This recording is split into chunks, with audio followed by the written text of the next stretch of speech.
വെള്ളക്കെട്ടും സ്മാർട്ടായി. മാനമിരുണ്ടാൽ ഭീതിയുടെ കാർമേഘങ്ങൾ തലസ്ഥാനത്തിന്റെ മനസ്സിലും ഉരുണ്ടുകൂടും.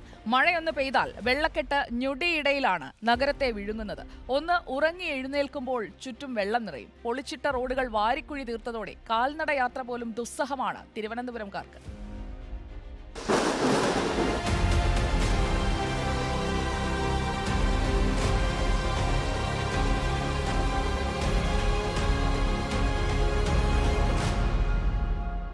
കാലവർഷം എത്തുന്നേയുള്ളൂ. വേനൽമഴ ഒന്ന് പെയ്തിറങ്ങിയപ്പോൾ തന്നെ തലസ്ഥാനം പ്രളയപ്പേടിയിലാണ്.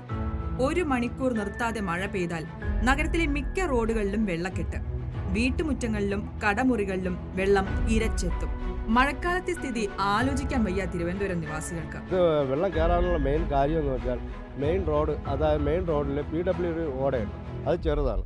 അത് സ്വല്പം വലുതാക്കുകയും 2 സൈഡിൽ ഓട വന്ന് അതിനുള്ള ഒരു പരിഹാരം ചെയ്തില്ല എങ്കിൽ ഈ മണക്കാട് തൊട്ട് ശ്രീവരാമം വരെയുള്ള വെള്ളം ഇവിടെയാണ് കെട്ടുന്നത്.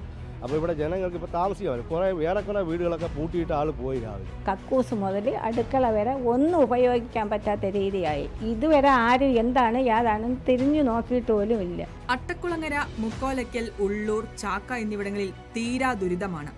കിള്ളിപ്പാലം റോഡിലും ചാലയിലും വെള്ളക്കെട്ടും രൂക്ഷം. സ്മാർട്ട് സിറ്റി റോഡ് പണി പൂർത്തിയാകാത്തതാണ് പലയിടത്തും പ്രതിസന്ധിയാകുന്നത്. വെള്ളത്തിനടിയിൽ കോൺക്രീറ്റ് കമ്പികളടക്കം കിടപ്പുണ്ട്. തോടുകളടക്കം കര കവിഞ്ഞൊഴുകുകയാണ്.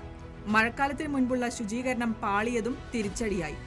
പല പ്രാവശ്യം അവരെ ബന്ധപ്പെട്ടിട്ടുണ്ട്. അവർ ചെയ്തു തരാമെന്ന് പറയണല്ലാതെ ഒന്നും നടക്കുന്നില്ല. പിന്നെ പണ്ടൊക്കെ ഇറിഗേഷൻ ഡിപ്പാർട്ട്മെന്റ് എന്ന് പറഞ്ഞ് നമ്മൾ കരിത്തോട് 5 വർഷത്തിലൊരിക്കലെങ്കിലും ക്ലീൻ ചെയ്യുമായിരുന്നു. ഇപ്പോൾ അതുമില്ല. അപ്പം അത് നമ്മൾ അധികൃതർ അത് മനസ്സിലാക്കി മഴയോട് മുന്നോടിയായി അത് മനസ്സിലാക്കി അത് ചെയ്തു തന്നാൽ ഈ വെള്ളം ഓടിപ്പോകാനുള്ള ഒരു സാഹചര്യം ഉണ്ടാകും. ഇപ്പോൾ അതും ചെയ്യുന്നില്ല. വർഷങ്ങളായി വെള്ളക്കെട്ട് ഒഴുങ്ങി നിന്ന തമ്പാനൂരും വെള്ളക്കെട്ട് ഒഴിവാക്കാൻ കോടികൾ മുടക്കി നവീകരിച്ച SS കോവിൽ റോഡും ഉൾപ്പെടെയുള്ള സ്ഥലങ്ങളിൽ വെള്ളം പൊങ്ങുന്നതും ആശങ്കയേറ്റുന്നുണ്ട്. കഴിഞ്ഞ വർഷമുണ്ടായ മിന്നൽ പ്രളയങ്ങൾ ആവർത്തിക്കുമോ എന്ന പേടി ചെറുതല്ല. നോർമലി 1 മണിക്കൂർ മഴ തുടർച്ചയായിട്ട് പെയ്തു കഴിഞ്ഞാൽ പിന്നെ ബുദ്ധിമുട്ടിലാണ്.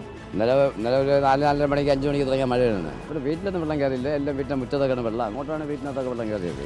വെള്ളം കയറിയിട്ട് ആ സൈഡ് ഇവിടെ കുഴപ്പം ജൻസനില്ലേ, അവിടെ അത്രയും വെള്ളമാണ്. ഇത് എല്ലാ പ്രാവശ്യം തന്നെ വെള്ളം കയറുന്നത് ഇവിടെ. പ്രളയം തടയാൻ തോടുകളും ഓടകളും വൃത്തിയാക്കുന്ന ജോലികൾ മഴയ്ക്ക് മുൻപ് പൂർത്തിയാക്കാനുള്ള ശ്രമത്തിലാണ് കോർപ്പറേഷൻ. ചെളിയും മാലിന്യവും നീക്കം ചെയ്ത് തോടുകളുടെ ആഴവും സ്വാഭാവിക ഒഴുക്കും കൂട്ടുക, ഉയർന്ന കോൺക്രീറ്റ് കൈവരികൾ സ്ഥാപിക്കുക, ഓടകളിലെ മാലിന്യം നീക്കുക തുടങ്ങിയവയാണ് അവ.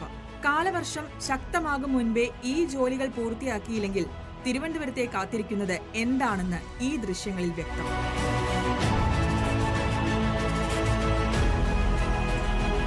News desk reporter.